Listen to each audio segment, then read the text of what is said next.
Selamat pagi, Mas Abraham. Selamat pagi Pak Reza, apa kabar? Sehat?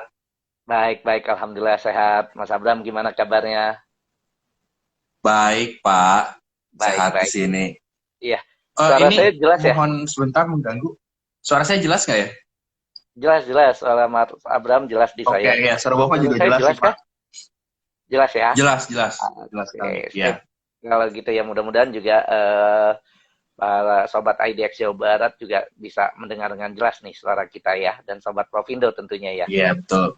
Oke, ada panggilan khusus nggak buat sobat Provindo ya, Mas Abraham ya? Wah, nggak ada Pak, Nggak ada ya? Oke, siap. Kalau nggak gitu ada. kita panggil sobat Provindo juga ya. Ya betul. Oke, baik. Sobat Provindo samakan saja ya Pak ya. Iya, betul. Saya mohon izin ini, Mas Abram, kita coba bacakan dulu ya terkait dengan perkembangan ya di minggu lalu ya. Yang pertama adalah terkait perkembangan dari pasar saham domestik pada akhir pekan lalu ya, menunjukkan IHSG ditutup melemah sebesar 1,2% ke posisi Betul. 6.645,51 dari penutupan pekan sebelumnya di 21 Januari pada level 6.726,37. Rata-rata nilai transaksi harian sepanjang pekan lalu ini naik dibandingkan dengan pekan sebelumnya, yakni menjadi 12,06 triliun per harinya dari sebelumnya Yep. 11,52 triliun per hari. Dengan demikian, rata-rata nilai transaksi harian sejak awal tahun senilai 12,09 triliun per harinya. Sementara itu juga sepanjang pekan lalu ini investor asing mencatatkan net buy ya, ada net buy asing sebesar Betul. 195,48 miliar. Secara akumulatif investor asing ini juga dari awal tahun itu membukukan net buy ya senilai 6,2 triliun sejak awal tahun. Dan kemudian juga rupiah berdasarkan kurs Bloomberg terdepresiasi ke level 14.388 per US dollar dari sebelumnya sebesar 403,38 per US dollarnya. Kemudian juga sektor teknologi, kemudian infrastruktur dan property and real estate ini mencatatkan penurunan paling dalam pada tren pelemahan IHSG sepanjang pekan lalu. Kemudian sektor transportasi, energi ini mencatatkan pemuatan yang paling tinggi nih selama pekan lalu. Nah, Mas Abram sendiri ngeliatnya gimana nih pergerakan indeks selama pekan lalu nih?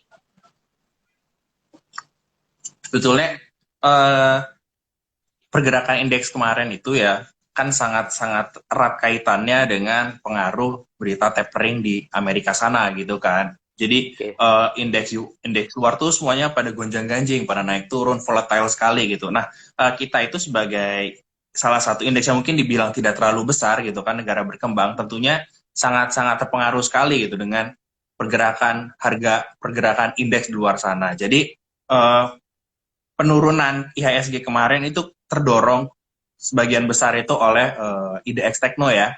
Jadi kenapa IDX Tekno turun gitu? Jadi pertama uh, investor itu melihat ya biasanya ada kecenderungan apa yang terjadi di luar sana di indeks Amerika dan sebagainya itu memiliki cerminan apa yang terjadi di Indonesia gitu. Jadi investor luar itu pada melakukan profit taking terhadap saham-saham teknologi kayak Facebook, Amazon, Netflix, terus juga Google itu mereka pada melakukan profit taking. Kenapa? Pertama, karena emang harganya sudah tinggi sekali ya. Terus yang kedua, investor itu cukup takut dengan yang namanya tapering gitu. Jadi kan kalau kasarnya tapering itu naikin tingkat suku bunga lah, terus menjual bonds itu tentu akan berdampak pada uh, tingkat likuiditas yang beredar di masyarakat gitu. Jadi kalau misalkan kasarnya gini deh, Bapak Ibu sekalian gitu kan, melihat bunga deposito 7% gitu. Sementara kalau kerja segala macam susah-susah ternyata cuma dapat 5% gitu kan. Lebih baik kita masukin ke deposito aja kan. Nah, tingkat suku hmm, bunga itu bisa mencerminkan namanya risk free.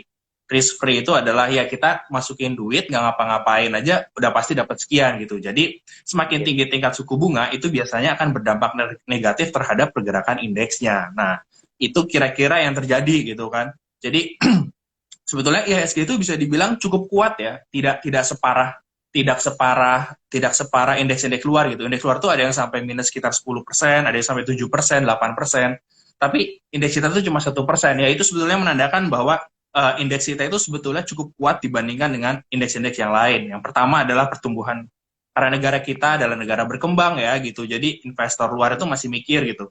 Oh, Indonesia ini kebijakan-kebijakan pemerintahnya masih oke lah. Terus juga karena negara berkembang biasanya uh, pergerakan indeksnya itu juga cukup cukup cukup signifikan kalau naik gitu. Jadinya ada kemungkinan sih investor-investor itu bukan takut gitu, bukan takut terhadap tapering gitu ya, tapi malah malah masuk ke Indonesia gitu kan. Karena seharusnya kalau misalkan kita pakai logika kita ya gitu, kalau misalkan ada tapering kita takut, oh ya ngapain juga kita malah beli saham kan. Tapi ternyata taperingnya masuk, asing malah melakukan aksi beli gitu. Jadi kemungkinan besar sih indeks itu masih dipengaruhi oleh sentimen-sentimen di luar sana terkait tapering. Itu juga nanti terkait dengan, karena kita kebetulan negara komoditas ya, komoditi boom itu juga kan yang menolong sekali gitu. Di saat kemarin 2020 dan juga 2021 ini harga batu bara kan mencapai titik tertinggi gitu, dan negara kita itu merupakan negara yang bisa dibilang penghasil batu bara terbesar. Terus juga kemarin ada berita ternyata cadangan nikel kita adalah 50% terbesar sedunia gitu. Jadinya kan cadangan kita tuh kemungkinan besar kita juga bisa menjadi ya seperti batu bara gitu. Kita bisa jadi market leader di pasar nikel gitu. Jadi Indonesia ini menurut saya sih diuntungkan oleh berbagai macam kebijakan dan juga kondisi ya gitu. Jadi apapun, maksudnya jika pun nanti ada tapering gitu ya, tapering berlanjut, harga tingkat suku bunga Amerika naik, terus juga nanti uang lari pada kembali ke Amerika sana, menurut saya sih Indonesia itu nggak bakal separah 2013 lah, mungkin kita masih bisa jauh lebih kuat dibandingkan sebelum-sebelumnya. Begitu Pak Reza. Ya, jadi kalau menarik tadi yang Mas Abram sampaikan ya, bahwa memang ada tapering off gitu ya di Amerika gitu ya. Karena memang laju Betul. inflasi di Amerika juga sudah luar biasa, udah tinggi banget gitu ya laju inflasi di sana, dan untuk itu juga tentunya kenaikan suku bunga juga jadi salah satu jalan gitu ya untuk juga bisa menekan inflasi yang terjadi di Amerika. Nah kemudian Betul. tapi di sisi lain ternyata malah asing juga net buy ya di Betul Indonesia. Pak. Jadi malah justru melakukan aksi beli di Indonesia masih net buy, dan indeks kita juga year to date ini juga masih menguat ya, agak berbanding mungkin dengan negara-negara lain ini banyak yang berdarah-darah gitu ya indeksnya, tapi Indonesia Iya juga betul. year to date ini juga masih mengalami penguatan 0,97%.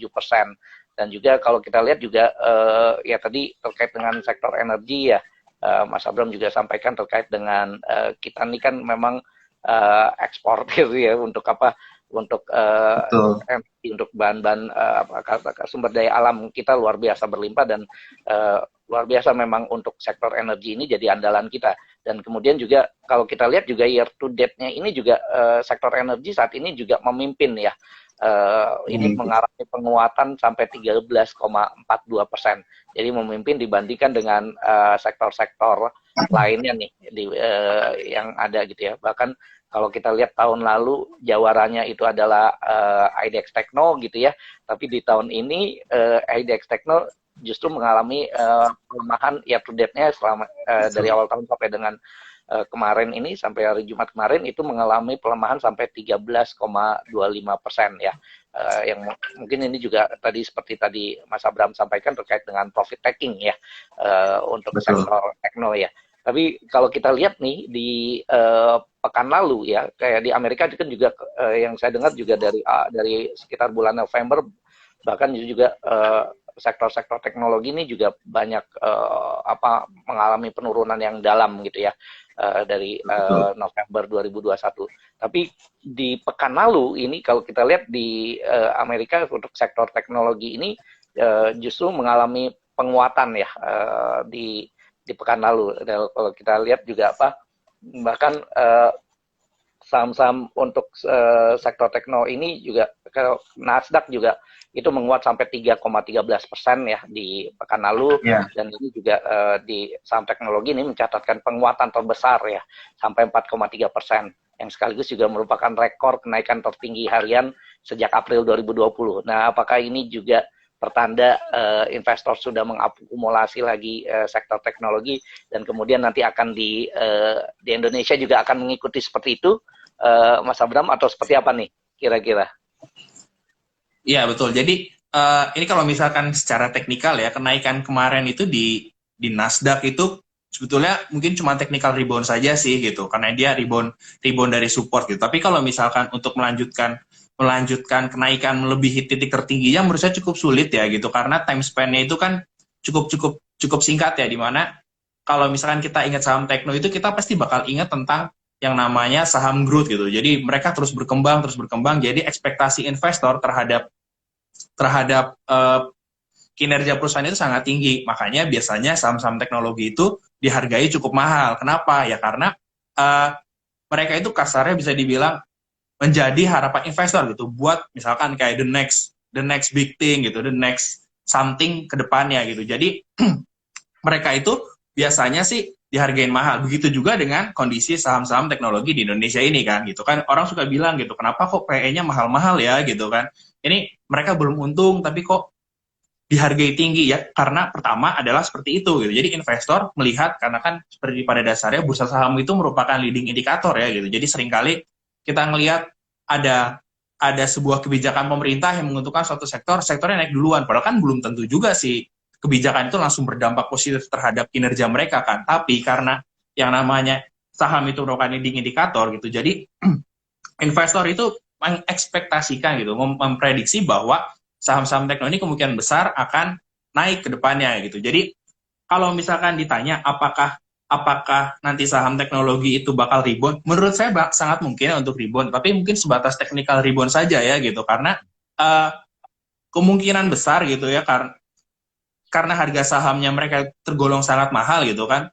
Jadi investor itu mungkin akan melanjutkan aksi profit taking gitu kan, seperti yang kita lihat saham mungkin kayak saham Arto itu udah naik dari tahun kemarin 5.000, terus sekarang 20.000, terus DCII, terus ada MTEK, terus ada Buka, terus ada juga banyak saham-saham seperti MCAS dan FCX itu naiknya sudah sangat tinggi kan gitu. Nah, mungkin investor tuh akan melihat ya bagaimana sih kinerja mereka ke depannya gitu. Jika misalkan ternyata kinerja mereka positif, saya yakin sekali kalau misalkan mereka positif untung ya, itu bakal ada kenaikan harga lebih lanjut. Tapi kalau misalkan ternyata harga saham, kinerjanya mereka turun, contohnya kayak misalkan laporan keuangannya rugi gitu, atau ruginya bertambah gitu, menurut saya sih bakal ada aksi profit taking lebih lanjut gitu. Nah, sebetulnya mungkin ini lebih menarik, mungkin lebih lanjut lagi gitu ya terkait saham teknologi itu, karena saham-saham teknologi itu udah tinggi gitu kan.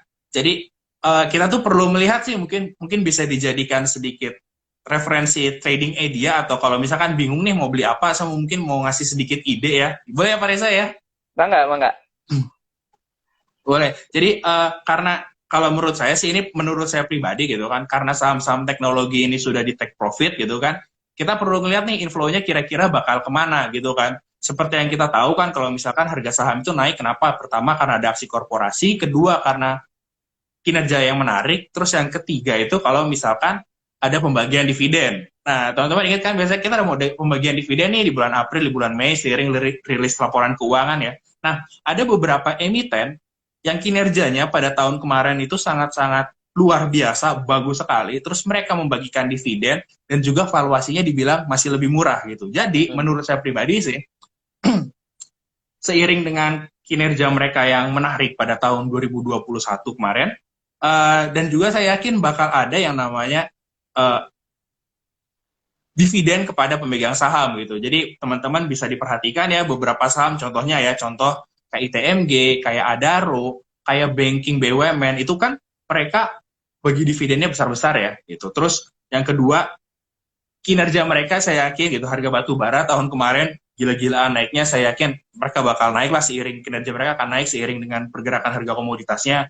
Lalu harga banking kemarin rilis laporan keuangan Bank Mandiri dan Bank BNI itu naik, BCA juga naik gitu kan. Jadi mungkin teman-teman bisa memperhatikan ya, ini buat seiring kenaikan dividen nanti, saham-saham yang emang selalu membagikan dividen besar dan juga berkinerja sangat bagus gitu. Contohnya tadi saya sebut ITMG, Adaro, bank banking, 3 bank itu, dan juga yang terakhir itu BCA. Nah, menurut saya pribadi sih kemungkinan besar sampai bulan April besok gitu ya, eh, ke harga saham perusahaan-perusahaan ini bakal naik gitu. Kenapa? Karena ada shifting gitu. Jadi ada inflow masuk dari saham investor yang masuk ke saham-saham teknologi, mereka lakukan profit taking, lalu mereka akan shifting nih ke perusahaan-perusahaan yang emang masih murah gitu. Nah, sekedar mengingatkan kembali gitu kan, kalau misalkan kita ambil gampangnya adalah kalau misalkan saham harga saham naik itu berarti kan banyak yang beli ya. Nah, ini ada yang menarik bahwa kemarin pergerakan harga IHSG kan 3 hari, sorry, mungkin di awal pekan sampai tengah pekan itu merah hampir 1% sampai 2% kan. Ingat ya, tapi saham-saham yang bervaluasi bagus, maksudnya yang berfundamental baik itu mereka cenderung merahnya itu tidak semerah IHSG gitu. Jadi mereka bisa dibilang, saya mengartikan ya bahwa emang ada inflow yang masuk ke dalam saham-saham tersebut gitu. Jadi mungkin Bapak Ibu bisa gitu kalau misalkan pingin, aduh trading apa ya sampai bulan, bahkan sebulan atau 2 bulan gitu.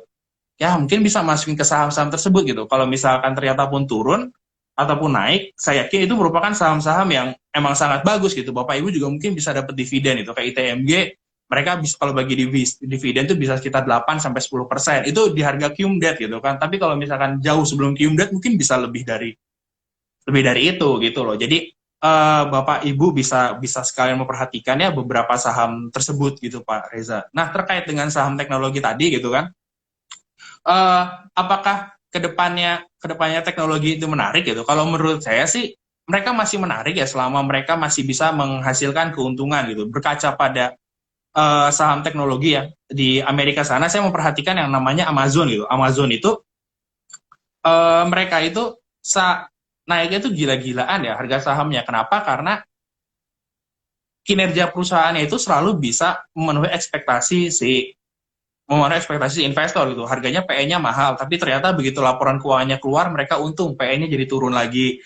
PE-nya naik lagi, laporan keuangan keluar, harganya PE-nya turun lagi gitu. Jadinya kan si harga emang kenapa sih saham Amazon ini dihargai mahal ya karena emang bagus gitu. Kayak misalkan kayak beli Mercy ya seharga Mercy gitu kan. Nah, tapi sementara ini kalau misalkan buat Bapak Ibu pengen beli ITMG mungkin Bapak itu bisa beli Mercy seharga mungkin Avanza atau mungkin seharga apa ya?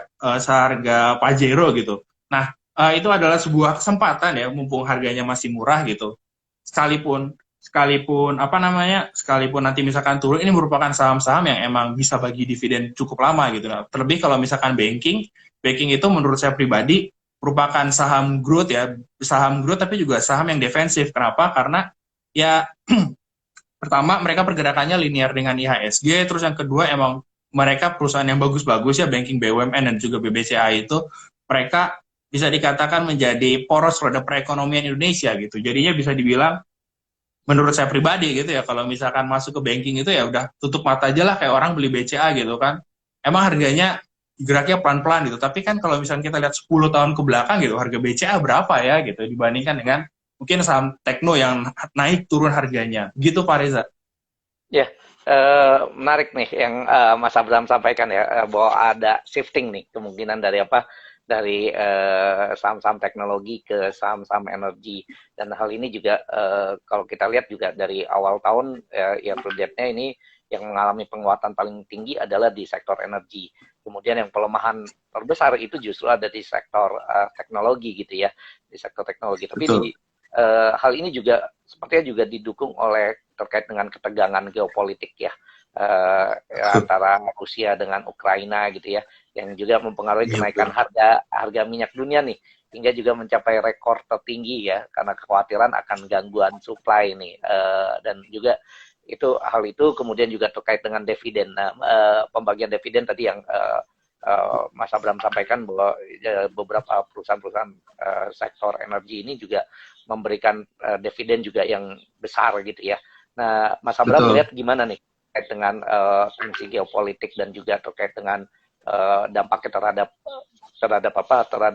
sektor energi ini, Mas Abraham? Betul. Biasanya sih kalau berdasarkan historis yang saya baca ya secara sekilas gitu ya akan sangat berpengaruh terhadap harga minyak dunia ya gitu. Harga minyak dunia meningkat tentunya juga kan itu akan berdampak terhadap biasanya sih cost plus inflation ya. Kenapa? Karena ya sekarang harga minyak dunia meningkat, maka akan berpengaruh terhadap, ya contohnya kayak distribusi, bahan bakar produksi, terus juga ada berbagai macam banyak hal lain yang tentunya akan meningkatkan harga gitu loh. Jadi itu merupakan contoh sedikit contoh apa ya? Contoh kasar aja gitu betapa kalau misalkan ada perang, harga minyak naik, lalu yang terjadi adalah harga-harga barang biasanya ikutan naik. Tapi kalau misalkan ini benar-benar terjadi ya, maksudnya perang antara Ukraina dan Rusia itu benar-benar terjadi, tentunya itu akan menambah turmoil ya, karena kayak seperti saya baca sekilas perkembangannya bahwa Amerika masukin masukin apa namanya pasukannya, terus juga NATO masukin pasukannya. Jadi menurut saya pribadi ini bukan sekedar konflik konflik antara Ukraina dengan Rusia gitu, tapi sering kalau media bilang ini konflik antara Barat dan juga Rusia ya gitu. Jadinya kemungkinan besar efeknya tidak hanya sampai ke sebatas kenaikan harga gitu, tapi mungkin bisa bisa bisa lebih parah lagi gitu loh. Kalau misalkan saya ngelihat ya ini di tahun, mungkin saya baca sekilas saja sih, tahun sewaktu pas ada namanya perang dunia gitu, setahu saya si Dow Jones dan segala macam itu di indeks US sana itu turunnya lumayan gitu loh. Perang dunia pertama, perang dunia kedua turunnya lumayan ya. Jadi menurut saya pribadi gitu, kemungkinan besar kalau misalkan terjadi beberapa perang itu Ukraina dan Rusia, ya IHSG juga pasti terdampak ya gitu. Karena ya based on history saja, korelasi antara IHSG dengan Amerika itu cukup tinggi ya, hampir satu kalau nggak salah. Jadi sangat sangat positif gitu. Jadi kalau misalkan Dow Jones, Nasdaq, S&P-nya naik, ya IHSG ada kemungkinan naik. Kalau misalkan merekanya turun, ada juga kemungkinan turun. Ya kurang lebih seperti itulah Pak, karena yang namanya perang ya efeknya pasti sangat sangat sangat besar sekali gitu. Nggak hanya sekedar kenaikan bahan pokok, nggak hanya sekedar kenaikan gas, nggak hanya sekedar kenaikan minyak dan sebagainya. Gitu. Oke, baik ya. Tentunya ya kita sama-sama berdoa ya dan, tidak terjadi gitu Betul, ya perangnya, karena ini juga betul, bukan amin. hanya antara Rusia dengan Ukraina, tapi juga bisa karena di belakang Ukraina juga ada NATO gitu ya, bisa Betul. melebar lebih lebih luas lagi, dan dampaknya juga tentunya buat perekonomian kita juga dampaknya pasti akan sangat besar gitu ya kalau misalkan terjadi ya. Tentu kita sangat tidak berharap itu terjadi ya, Mas Abraham ya. Nah kemudian Betul, Pak. tadi kita sudah bahas terkait dengan sektor teknologi, kemudian juga sektor apa, sektor energi. Nah kemudian juga tadi Mas Abraham juga sampaikan juga terkait dengan perbankan nih, ya di periode pembagian dividen ya juga perlu juga apa diperhatikan tadi beberapa bank gitu ya. Nah ini juga mungkin Mas Abraham bisa juga kasih gambaran terkait dengan sektor perbankan ini seperti apa, apalagi ya tadi terkait dengan kenaikan juga suku bunga, dan kemudian ya kayak di Amerika juga kenaikan suku bunga, BI juga terkait dengan kenaikan GWM ya, gila wajib minimum Iya, ya juga apa. Nah ini dampak terhadap sektor perbankan nih gimana? Nah ya juga ini kebetulan juga ada pertanyaan dari @farista_andania Sukmanatara siap. ya, sektor perbankan bagaimana Pak? Izin review juga BBCA, BRI, kemudian juga Bank Digital Mini. Ini seperti apa? Nah, enggak, Mas Abraham?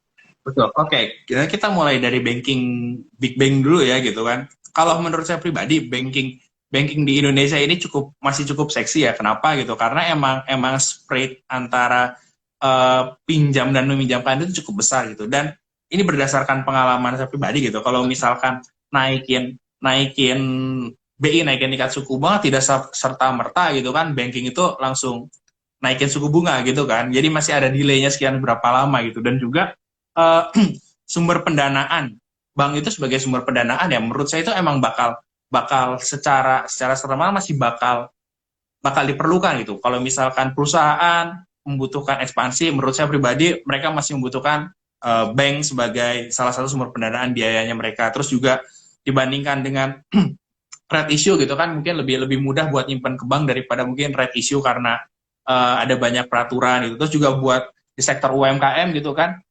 banking itu sangat-sangat membantu mereka untuk melakukan proses modal kerja, terus juga ekspansi, terus juga melakukan ya mungkin banyak hal lain melalui kegiatan bisnis mereka gitu. Jadi buat saya pribadi sih banking big bank, maksudnya bank besar gitu selain bank digital itu menurut saya masih cukup menarik ya gitu. Tapi mungkin tidak akan sekencang kalau misalkan kredit growth-nya turun. Kenapa? Karena kalau misalkan masa-masa kredit growth-nya turun itu biasanya sih perusahaan atau mungkin orang-orang itu mereka melihat bahwa oh minjem ke bank aja kali ya bunganya mumpung lagi turun gitu kan. Tapi kalau misal jadi mereka itu ada kecenderungan lebih buat ekspansif gitu. Jadi contohnya misalkan oh ada sebuah perusahaan pin melakukan misalkan bikin pabrik baru gitu kan. Dihitung-hitung cost-nya gitu misalkan 50% buat ngutang, 50% lagi misalkan pakai modal sendiri gitu kan. Nah, mereka menghitung segala macamnya, ketemulah misalkan oke, saya pakai seperti itu gitu kan, pakai skema 50% hutang, 50% modal sendiri. Tapi kalau misalkan ternyata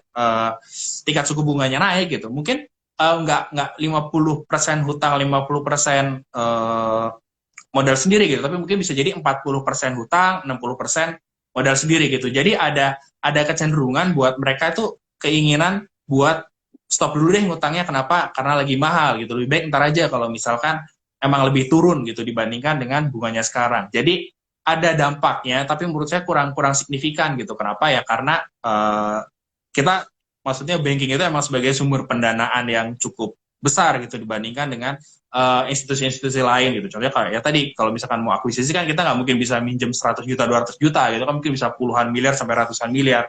Belum ada sih institusi di Indonesia yang bisa melakukan pinjaman sebesar itu kecuali banking gitu. Terus yang kedua terkait dengan dana apa ya, kita itu sebagai secara demografis itu emang lebih senang nyimpan uang di bank ya dibandingkan dengan nyimpan duit di saham ya. Kan kita dilihat ya jumlah perbandingan antara dana pihak ketiga di bank sama dengan jumlah investor baru di pasar modal kita itu kan jaraknya itu sangat ya jomplang sekali lah gitu. Jadi menurut saya pribadi gitu orang-orang terus juga itu masih lebih senang nyimpan uang di bank gitu. Jadi pihak bank itu mendapatkan dana murah itu jauh lebih apa ya? Jauh lebih mudah dibandingkan dengan mungkin banking-banking di luar sana. Oleh karena itu banyak sekali nih investor-investor luar tuh yang beliin bank-bank di Indonesia kan gitu. Mereka beli kenapa? Karena mereka menganggap bahwa oh ya di Indonesia gampang mendapatkan dana murah, terus juga gampang juga buat menyalurkan dana tersebut. Lalu bagaimana dengan bank digital gitu kan? Nah ini kita bisa ngeliat ya kalau bank digital itu kemungkinan besar adalah target marketnya itu adalah retail ya gitu. Jadi mungkin kayak kayak teman-teman sekalian itu merupakan target marketnya dari bank-bank digital gitu. Mungkin kalau buat saya pribadi gitu ya, bank-bank digital itu cukup berat ya buat tahun-tahun ke depannya gitu. Kenapa? Karena pertama mereka itu kesulitan buat cari dana murah gitu loh. Jadi kita tuh sebagai orang Indonesia sih juga yakin lah mungkin Pak Reza juga yakin gitu lebih baik nyimpan uang di BCA atau nyimpan uang di Bank Mandiri gitu dibandingkan dengan nyimpan uang di Bank Neocommerce gitu kan, karena emang masalah nama besar gitu kan, lembaga bank itu merupakan yang namanya trust, lembaga kepercayaan gitu. Jadi kita nyimpan uang di bank ya kita yakin aja gitu itu bank gak bakal kemana-mana gitu kan, dibandingkan dengan bank-bank seperti bank digital tersebut. Oleh karena itu saya ngelihat sih udah banyak ya berbagai macam strategi gitu buat bank digital itu buat menarik menghimpun dana masyarakat biar buat mereka biar masyarakat itu nyimpan duit ke mereka. Bisa lihat dari tingkat suku bunganya gitu itu cukup besar sekali ya, hampir 7%. Sementara kalau misalnya kita ngelihat BRI, BCA itu kalau cuma sekitar 2-3% gitu, hampir 2 kali lipatnya gitu. Jadi di sini menurut saya bisa ngelihat gitu ada kesulitan buat bank digital ini mendapatkan dana pihak murah. Terus yang kedua adalah karena bank digital ini tuh biasanya mereka itu based on aplikasi ya gitu. Jadi mereka itu kemungkinan besar akan sulit buat ngegaet, maksudnya akan sulit buat minjemin uang ke kayak perusahaan-perusahaan besar gitu kan. Jadi contohnya kayak minjemin 100 juta US dollar. Nah itu menurut saya mereka cukup sulit gitu. Kenapa? Karena ya menurut saya dana yang terkumpul di mereka itu nggak bakal sebanyak itu gitu. Jadi kedepannya sih buat bank digital itu bakal kemungkinan besar menurut saya pribadi ya bakal berkembang itu sejauh mana sih mereka dapat mendapatkan ekosistemnya. Contohnya kayak bekerja sama kan, kayak Arto itu kerjasama dengan Gojek, kerjasama dengan Stockbit, bekerja sama dengan banyak banyak lembaga keuangan lain gitu. Jadi nggak hanya satu, begitu juga dengan BBHI itu kerjasama dengan Bukalapak, kerjasama dengan Transmart. Jadi kemungkinan besar sejauh mana bank digital itu bisa berkembang adalah sejauh seberapa kuat ekosistem mereka di masyarakat gitu loh. Jadinya jika dibandingkan dengan bank, apakah bisa membandingkan bank digital dengan bank umum? Menurut saya pribadi ya kurang apa ya namanya, kurang fair aja, kurang apple to apple gitu. Tapi kalau misalkan kita melihat nih bagaimana perkembangan retail, maksudnya perkembangan nasabah retail di bank-bank digital itu menurut saya bisa dijadikan sebagai pembanding ya gitu. Jadinya menurut saya pribadi gitu, banking bank besar itu masih cukup menarik jika dibandingkan dengan bank-bank digital gitu. Jadi kedepannya kalau misalkan investasi gitu ya, kita perlu melihat nih, misalkan Bapak Ibu pengen investasi bank digital, mungkin bisa ngelihat kedepannya kira-kira bank digital mana sih yang punya backingan, maksudnya backingan dari ekosistem yang lebih kuat dibandingkan dengan yang lainnya. Dan menurut saya bank digital yang punya ekosistem kuat itu yang bakal bertahan ke depannya. Gitu Pak. Oke, baik. Ya, ini cukup ini juga nih terkait sektor perbankan ini juga banyak pertanyaan juga ya, Mas Abram. Iya. Juga ada pertanyaan terkait dengan apa? Apakah sektor perbankan masih jadi favorit beli asing sampai saat ini dari @nurfitri_rohmah nih, Mas Abram? Iya, betul Pak, gitu kan. Karena ya maksudnya kan bukan hanya di pasar modal aja ya gitu. Foreign direct investment beli perusahaan bank asing di Indonesia aja, foreign direct investment asing beli perusahaan bank Indonesia aja kan banyak banget tuh. Contohnya kayak si BBKP kemarin dibeli sama Korea, terus juga kode saham Dinar itu bank apa ya? Bank Dinar tuh saya lupa. Dia itu juga dibeli sama Korea gitu. Jadi masih banyak sekali sih apa namanya ya? Bukan hanya di pasar saham aja, tapi di real foreign direct investment aja, asing aja masih tertarik gitu buat beli bank di Indonesia gitu, Pak. Oke, baik. Tadi kita udah bahas terkait The Fed, kemudian kita kenaikan suku bunga The Fed gitu ya, tapering off. Kemudian juga kita sudah bahas terkait dengan juga tensi politik, tensi geopolitik ini antara Rusia juga dengan Ukraina. Kemudian ada satu hal yang menarik terkait juga yang juga saat ini juga banyak dibahas adalah terkait dengan Omicron nih.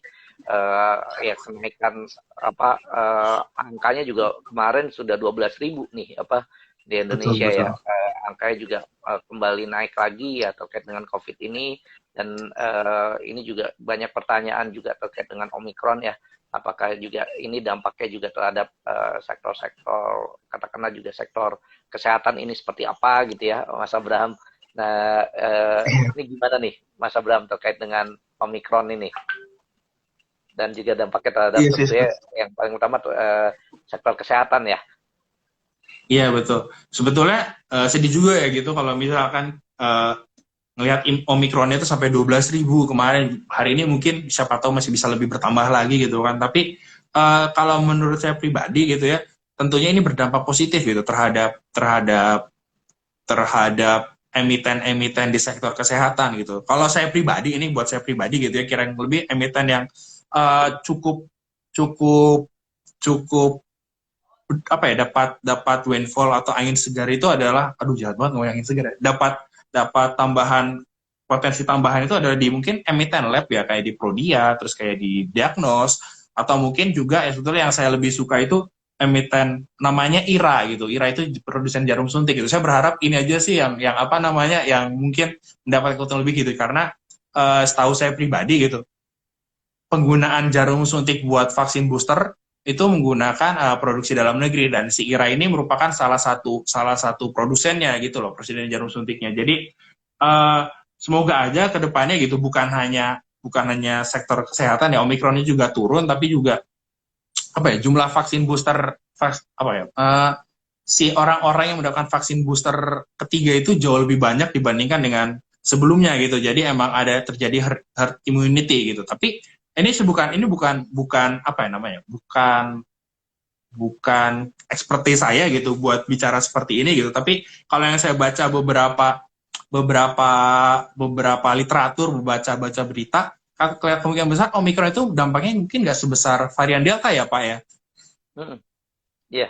Gitu. Jadi harapan saya sih emang ya tidak bakal seperti Delta kemarin gitu kan, yang jumlah meninggalnya itu cukup tinggi gitu, tapi ya cukup ya kena terus nggak ada gejala terus sembuh aja gitu. Tapi itu tadi kalau misalkan kita mau ngelihat mencari keuntungan, maksudnya mencari sektor mana yang diuntungkan dari proses COVID ini, teman-teman bisa melihat ya Prodia, Diagnos gitu, atau mungkin juga seperti IRA, atau mungkin seperti produsen-produsen obat-obatan gitu. Kalau salah, seperti Kalbe Farma dan juga Kimia Farma, itu mereka merupakan anak apa ya? Merupakan perusahaan-perusahaan yang emang memproduksi obat-obatan, juga memproduksi menjadi penyalur vaksin gitu. Tentunya mereka bakal apa ya, mendapatkan tambahan permintaan jika kondisinya akan terus seperti ini gitu. Oke. Kemudian terkait dengan ini, isu lainnya adalah terkait dengan perpindahan ibu kota nih, Mas Abram ya. Ya, betul. IKN nih, ibu kota negara ke Kalimantan. Nah, Mas Abram melihat seperti apa nih dampaknya, terutama memang mungkin ke sektor-sektor infrastruktur gitu ya. Apakah ini dampaknya juga cukup signifikan dan kemudian juga ke depannya memang punya prospek yang menarik, atau seperti apa? Atau juga ada mungkin sektor-sektor lain yang juga akan terdampak dari perpindahan ibu kota negara ini ke Kalimantan. Sebetulnya kalau buat saya pribadi gitu ya, saya itu senangnya di sektor infrastruktur, konstruksi.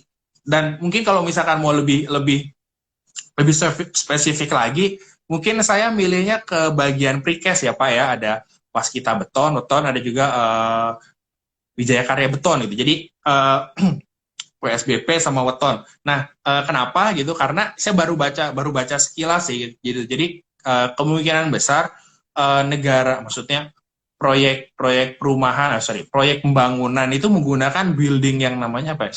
Jadi tuh dia ngecor tapi menggunakan alat jadi seperti printing 3 dimensi gitu loh. Jadi menggunakan beton dicor set. Nah, itu tuh yang merupakan produsen itu merupakan WSBP dan juga Weton gitu. Itu yang pertama gitu. Cuma kan perlu kita lihat lagi gitu kan, soalnya ini baru sebatas wacana aja gitu, belum diketok palunya, jadi saya belum bisa bilang lebih lanjut gitu. Tapi kalau misalkan teman-teman ingin melihat gitu, bisa dicari lagi infonya lebih lanjut terkait 3D beton yang ngecor gitu. Jadi dia menggunakan beton terus menggunakan alat, jadi kayak mungkin teman-teman ngelihat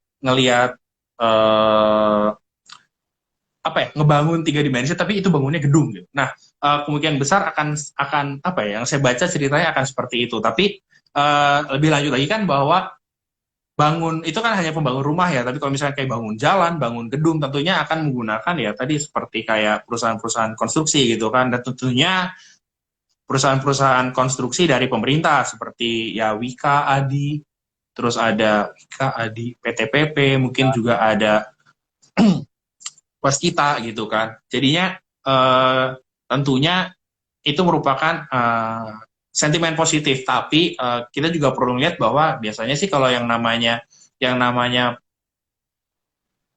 perusahaan-perusahaan konstruksi seperti itu kan hutangnya cukup tinggi-tinggi ya gitu. Kita bisa ngelihat nih kira-kira perusahaan mana yang masih kuat gitu buat menjaga modal kerja mereka buat ngebangun ngebangun ibu kota baru ini. Kenapa? Karena biasanya sih kalau modelnya seperti ini kan ada banyak sekali ya cara-cara pembayaran gitu. Jadi seringkali adalah mereka baru dibayar itu setelah proyek itu jadi sekian persen gitu. Jadi mungkin teman-teman bisa memperhatikan kembali jumlah cash perusahaan-perusahaan yang tersedia gitu. Kira-kira mereka kuat nggak sih buat nahan modal kerjanya gitu. Kenapa? Karena kalau misalkan nggak kuat nahan ya tentunya mereka bakal minjem lagi gitu kan. Kalau misalkan minjem ini utangnya udah gede-gede banget nih semuanya nih gitu kan. Tentunya juga berdampak terhadap ya kesehatan neraca mereka. Jadi teman-teman harus berhati-hati nih terhadap perusahaan-perusahaan konstruksi ini. Kenapa? Ya karena itu tadi kondisinya mereka yang tidak mungkin. Tapi kalau misalkan ini berdasarkan pengalaman saya ya, kalau misalkan perusahaan yang dari rugi tiba-tiba untung, itu harga sahamnya naiknya kencang banget gitu. Jadi teman-teman bisalah kalau misalkan mau masuk ke konstruksi benar-benar diperhatikan baik-baik nih, siap perusahaan mana yang punya cash-nya cukup, terus kira-kira perusahaan mana nih yang kira-kira teman-teman forecasting nih, yang bisa bertahan gitu. Misalkan kalau misalkan pahit-pahitnya nggak ada duit sama sekali selama setahun pengerjaan atau 2 tahun pengerjaan gitu. Jadi jangan pertama kali kalau misalkan teman-teman mau investasi itu pikirkan dulu resiko terburuknya apa ya gitu. Jangan langsung masuk bak-bak gitu. Jadi eh, mungkin itu sih yang bisa sampaikan terkait dengan saham-saham tadi apa ya, konstruksi dan juga terkait kebijakan ibu kota baru ya gitu. Hmm. Tadi terkait apa infrastruktur kan juga udah bicara terkait dengan konstruksi gitu ya, Mas Betul. Abram ya. Kemudian juga terkait dengan precast. Nah, kemudian juga terkait dengan telco sendiri gimana nih, Mas Abram melihatnya gitu ya, untuk di telco, kemudian juga katakanlah juga di apa ya telco tentunya termasuk juga katakanlah di menara nih. Ini Iya, seperti apa betul. sih apa menurut Mas Abraham apa prospeknya ke depan ya? Ya sebetulnya kalau telco itu eh, sebenarnya kalau telco itu ya itu merupakan salah satu sektor yang mungkin mengikuti gaya hidup ya, kedepannya bakal berubah banyak ya Pak ya. Gitu. Jadi mereka nggak hanya sekedar nambahin menara, tapi mungkin juga nambahin data center, juga terus nambahin juga 5G nanti ke depannya gitu kan. Karena uh, menurut apa yang saya baca gitu kan, yang namanya perusahaan-perusahaan telco itu perusahaan-perusahaan yang teknologi ya, mungkin sangat merupakan provider dari apa ya maksudnya, backbone dari berbagai macam teknologi itu. Kalau misalkan nggak ada internet zaman sekarang kan kacau banget ya gitu. Gitu juga dengan konektivitas, terus gitu juga dengan segala macam storage gitu. Seharusnya Telkom itu juga perusahaan yang sangat besar ya. Mereka sudah mulai mulai berpikir shifting itu buat menjadi perusahaan yang gak hanya ngurusin tech aja, tapi juga mungkin ngurusin infrastruktur yang lain gitu. Contohnya kayak data center, terus juga kayak 5G, terus juga kayak uh, banyak hal lah. Bahkan saya juga dengar gitu bahwa apa ya namanya ya, yang namanya uh, perusahaan-perusahaan telekomunikasi itu berlomba-lomba gitu buat menyediakan apa namanya ya, kasarnya itu infrastruktur yang bisa dibilang high end gitu. Kenapa? Karena melihat melihat potensinya gitu kan, beberapa negara yang emang sudah apa ya, sudah mencapai ke titik yang lebih maju daripada kita gitu kan, bahwa telco itu bukan hanya sekedar buat apa ya, kayak bisnis to customer, tapi mungkin juga bisa bisnis to bisnis gitu loh. Jadi penggunaan teknologi telekomunikasi itu tidak terbatas pada penggunaan apa GSM, nelpon, internet, tapi juga mungkin bisa digunakan buat bisnis gitu. Contohnya mungkin kayak penggunaan mobil Tesla yang berjalan, atau mungkin juga bisa digunakan buat contohnya nih implementasi yang cukup bagus, misalkan kayak ada ada selang apa saluran saluran gas gitu kan. Nah, di setiap titik-titiknya itu disediakan kayak ada sensor-sensor tertentu gitu. Jadi kalau misalkan terjadi kebocoran, langsung kelihatan oh bocornya di sini. Terus juga mungkin juga penggunaan penggunaan apa namanya buat tracking barang dan segala macam. Jadi telco itu sektor telco itu masih sangat luas ya buat perkembangan kedepannya gitu loh. Jadi contohnya juga kayak Telkom gitu kan. Kemarin itu Telkom itu backing bisa dibilang menjadi tulang punggung IHSG ya gitu. Saat bankingnya turun, semuanya turun, Telkom itu masih menjadi yang salah satu yang apa ya, diminati oleh asing. Begitu juga dengan Excel, terus begitu juga dengan Link, begitu juga dengan ISAT. Harganya tuh mencapai titik apa ya? Kalau dibandingkan dengan harga tahun 2021 kan naiknya cukup lumayan ya dibandingkan dengan sebelum-sebelumnya gitu. Jadi buat saya pribadi gitu ya, telco itu masih ada ke depannya, masih masih perlu apa ya, masih banyak pengembangan, masih banyak masih banyak potensi buat upside juga dengan kinerjanya, dan itu juga berdampak ke harga sahamnya. Lalu terkait dengan tower tower menara gitu ya, sebenarnya saya tertarik dengan yang namanya Mitratel ya, Mtel gitu, karena daya mitra, karena mereka itu bisa dibilang market leadernya gitu kan di bawah Telkom gitu. Jadi buat di luar Jawa sana, di Kalimantan mungkin contohnya gitu kan, saya yakin mungkin sebelum dapat datanya tapi mendengarkan narasi aja gitu, kemungkinan besar juga di Kalimantan itu Telkomsel itu mungkin yang sorry Telkom towernya Mitratel itu mungkin yang paling banyak ya gitu. Jadi tentunya ini juga akan mendapatkan kemungkinan besar akan mendapatkan angin segar dari proses pemindahan ibu kota ke Kalimantan sana gitu Pak. Oke, ya, eh, cukup menarik ya, Mas Abram ya. Kemudian Nah, kalau Betul, minggu Pak. lalu ini yang mengalami penguatan tertinggi ini ada di sektor transportasi, ini Mas Abram ya.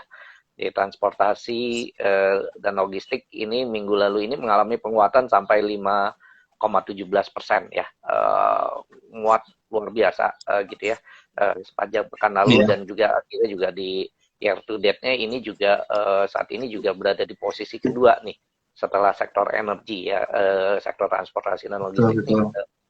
menguat 5,71% dari year to date-nya ya, dari awal tahun. Nah, Mas Abram melihat untuk sektor transportasi dan logistiknya gimana, Mas Abram? Eh, ya sih, sebetulnya yang pertama sektor ini masih naik karena kenapa gitu? Mungkin karena pertama jumlah pengiriman barang yang meningkat gitu. Kalau saya ngelihat sih sekilas gitu kan ada di sini top gearnya di SMDR, ada di Temas, itu merupakan merupakan perusahaan pengangkutan kapal ya gitu. Nah, setahu saya ya ini berdasarkan cerita rekan saya yang emang berkecimpung di dunia perkapalan gitu. Jadi di ada permasalahan terkait logistik di dunia kapal gitu loh. Jadi contohnya kan kita kalau ngirim barang nih ya kan jauh-jauh nih gitu kan, misalkan ke Cina itu mungkin 1 bulan gitu ya. Nah, jadi itu ada permasalahan supply chain di salah satu, kalau nggak salah di daerah San Francisco atau mungkin di, aduh mungkin apa ya, dulu pernah ingat nggak sih Pak cerita yang Evergreen nyangkut gitu loh di Hmm, terusan Suez, kan itu sempat ketunda hampir 1 minggu ya. Nah, itu tuh dampaknya kalau katanya kata apa ya, kata praktisinya itu emang masih ada sampai sekarang gitu loh. Jadi emang mereka tuh kesulitan buat minjem minjem apa ya, minjem kapal, nyewa kapal, terus minjem peti kemasnya gitu. Jadi mereka itu harus membayar lebih supaya bisa mendapatkan yang tepat waktu gitu loh. Jadi kalau berdasarkan hal seperti itu kan tentunya di saat supply-nya berkurang, terus demand-nya juga kebetulan juga mungkin tetap ya. Jadi kan harganya bakal naik, dan tentunya itu akan berdampak terhadap kinerja mereka nih di tahun 2021 akan meningkat. Terus yang kedua juga saya ngelihat di sini ada perusahaan-perusahaan seperti eh, kemarin tuh ada ASA gitu kan sempat naik kan ya Pak, itu teknika ribuan gitu. Jadi eh, kita bisa ngelihat sih jumlah jumlah jumlah apa namanya ya, jumlah pengiriman dalam dunia e-commerce gitu loh. Jadi mungkin ada transaksi e-commerce, tentunya juga kan zaman sekarang ini belanja lebih mudah ya gitu. Kita beli pakai e-commerce, terus barang dikirimkan ke rumah kita. Tentunya itu kan juga menambah menambah pendapatan perusahaan-perusahaan pengiriman, jasa pengiriman seperti ASA ini kan gitu. Jadi mungkin itu yang menyebabkan harga harga ASA sebagai salah satu apa ya, induk usahanya Antar Aja gitu, menjadi harganya itu naik lumayan tinggi gitu Pak. Jadi ya, ya seperti itu. Terus juga ada pengurangan pengurangan apa namanya sih, pembatasan pembatasan pergerakan gitu. Jadi kita masih jauh lebih mudah buat bergerak ke sana jadi dibandingkan dengan suatu pas awal-awal kemarin PSBB gitu kan. Jadi mungkin eh, itu juga memberikan sentimen lebih gitu buat investor terkait dengan, oh ya, pembatasan berkurang, kemungkinan besar kemungkinan besar jumlah-jumlah pelancong, jumlah pergerakan antar wilayah, jumlah pergerakan barang itu akan bertambah. Seperti itu, Pak. ya, baik. Makasih Mas Abram. Kemudian ini terkait dengan sektor cyclical nih. Ya, pekan lalu juga menguat 1,44% ya, sektor cyclical, sektor barang konsumen non primer nih. Mas Abram melihatnya gimana nih untuk sektor cyclical ini? Ya, Pak. Sebentar, Pak. IDX cyclical.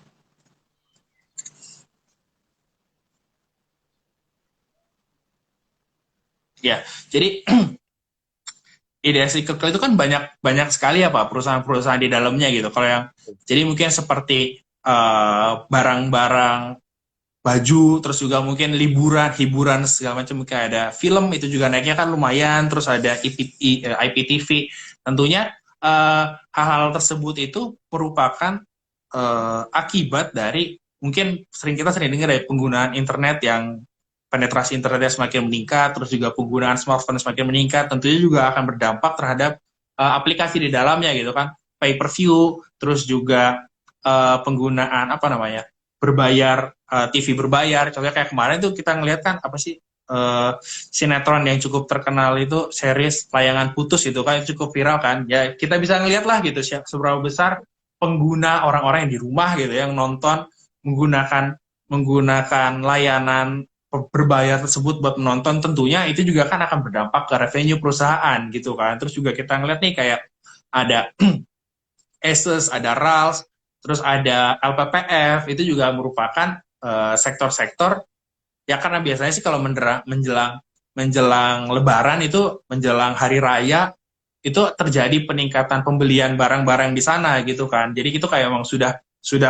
udah waktunya nih buat kita ngumpulin barang gitu. Kenapa? Karena ya tadi itu karena saham itu sifatnya leading indikator, kita bisa ngeliat nih kira-kira kita mulai kumpulin aja lah pelan-pelan dari sekarang gitu saham-saham karena Lebaran Idul Fitri itu kan di bulan Mei gitu kan, udah mulai semakin dekat nih sana. Jadi kita bisa melakukan investasi buat beli itu sebagai investor ya. Begitu juga dengan perusahaan-perusahaan seperti tadi udah ya film digital ya gitu Pak. Gitu ya. Jadi iya gitu. Jadi terkait dengan hardware itu juga mungkin karena emang itu jumlah barang-barangnya itu bukan barang-barang yang apa namanya ya bisa dibilang ya barang-barang yang merupakan daily use gitu, tapi juga merupakan barang-barang yang saya punya uang nih, saya mau ganti meja makan saya gitu. Oh, saya punya uang nih, saya mau beli apa buat ini saya gitu kan. Jadi emang sektor yang emang lagging gitu. Jadi setelah biasanya sih setelah sektor-sektor siklus yang sektor-sektor energi gitu kan kayak batu bara, orang-orang nih punya uang nih. Nah, mereka bakal buat mengupgrade apa yang ada di rumah mereka gitu loh. Jadi sektor-sektor siklikal ini emang diuntungkan, maksudnya pergerakannya itu emang terakhir jika dibandingkan dengan kayak sektor banking, terus dengan sektor tadi energi atau sektor yang lainnya gitu. Jadi kemungkinan besar ini adalah apa ya dampak dari gue punya uang segala macam, oke lah bisa beli barang baru, contohnya kayak beli meja baru lah atau mungkin beli baju baru atau mungkin kayak beli perabotan baru seperti itu Pak. Yes, baik Mas Abram. Kemudian tadi dari cyclical kita masuk ke non cyclical nih, di mana ya saham-saham consumer goods ya ada di sektor non cyclical ini ya, seperti katakanlah Unilever, kemudian juga Indofood gitu ya. Ini masuk ke sektor non cyclical. Kalau kita lihat ya di tahun lalu ya, ini sektor non cyclical ini kan mengalami pelemahan yang cukup dalam ya. Yang kedua paling mengalami pelemahan kedua terdalam ini di sektor non cyclical. Tahun lalu melemah 16,04%. Kemudian di tahun ini juga masih melemah, ya to date ini masih melemah 0,82%. Nah, Mas Abraham sendiri melihat sektor ini seperti apa nih? Ya, kebetulan juga nih dari tadi juga ada pertanyaan juga terkait dengan katakanlah juga Unilever gitu ya, juga yang melakukan PHK gitu ya. Nah, sektor ini gimana nih menurut Mas Abraham nih? Iya, jadi tuh di sektor ini tuh tahun kemarin tuh turun tuh kemungkinan besar ya gara-gara kedorong oleh HM Sampurna dan juga Unilever yang emang dijualin sama investor ya gitu kan. Nah, menurut saya pribadi ya HMSP dan Unilever ini tuh udah bukan saham yang growth lagi gitu, tapi mereka ke sektor defensif gitu. Jadi kalau misalkan teman-teman emang pingin ngincer dividen gitu, nah bisalah buat masuk ke saham-saham ini. Tapi kalau misalkan buat ngincer capital gain, menurut saya udah susah sih. Pertama, kenapa? Karena kalau misalkan secara siklus bisnis gitu kan, bisnis Unilever atau bisnis HMSP ini udah di sektor yang di sisi yang mature gitu. Jadi buat untuk growth lebih tinggi lagi tuh mereka jauh lebih sulit dibandingkan dengan mungkin di fase yang lainnya. Itu yang pertama. Terus yang kedua, mungkin juga karena kemarin tuh ini ada sebuah apa namanya ya, sebuah cerita gitu bahwa kalau misalkan fund manager atau mungkin duit besar atau investor itu mungkin lebih senang kalau misalkan saham daripada nyimpan di saham yang apa namanya ya, bisa dibilang kan sektor non cyclical ini sektor yang defensif ya gitu. Jadi mau apapun yang terjadi, maksudnya konsumen itu bakal mencari barang-barang yang diproduksi oleh perusahaan-perusahaan dalam sektor defensif tersebut gitu kan. Nah, saat ekonomi maju gitu kan, ya lebih baik uangnya, maksudnya kita pindahin aja ke sektor yang lebih agresif, contoh seperti mungkin IDS Tekno tahun kemarin, atau mungkin juga ke batu bara mungkin, atau ke tambang-tambang yang tahun kemarin itu naiknya cukup tinggi gitu kan. Mungkin bisa bisa seperti itu gitu. Jadi daripada uangnya diem di saham consumer, lebih baik pindahin aja lah ke yang emang lebih beresiko gitu loh. Jadi ekonomi lagi jalan, kenapa harus disimpan di sektor defensif, pindahin ke sektor yang lebih agresif. Tapi kalau misalkan nanti gitu, misalkan pahit-pahitnya kayak tadi tuh ada cerita bahwa jadi nih misalkan perang Rusia sama Amerika gitu ya, Rusia sama Ukraina. Nah, biasanya secara langsung itu bakal ada shifting lagi tuh dari sektor-sektor yang beresiko balik lagi ke sektor defensif. Nah, tentunya kalau misalkan kita nyimpen di sektor defensif ini ya, kita nggak boleh berharap dari capital gain ya, tapi itu berharap dari dividen. Kenapa? Karena emang ini perusahaan-perusahaannya emang pertama udah mature, terus juga kedua mereka emang bagi dividennya emang gede-gede nih, HMSP, Unilever itu kan bagi dividennya gede, terus juga ada juga kayak Alfamart itu ya kita tahulah seberapa besar Alfamart gitu kan di Indonesia. Jadi emang buat tipikal investor yang mungkin cuma mengincar dividen aja gitu, yang mungkin pengen yang tenang-tenang, pengen yang santai-santai, nah itu bisalah masuk ke saham-saham di sektor non-cyclical ini gitu. Jadi ya kalau buat yang masih muda-muda gitu kan, saran saya sih daripada dibuat dividen, ini balik lagi ke profil risiko ya gitu. Tapi kalau misalkan saran saya daripada masuk ke dividen, carilah ke saham-saham atau mungkin sektor lain yang emang lagi growth aja pada tahun itu gitu loh, dibandingkan dengan disimpan ke sektor consumer behavior atau mungkin non cyclical. Seperti itu, Pak. Oke.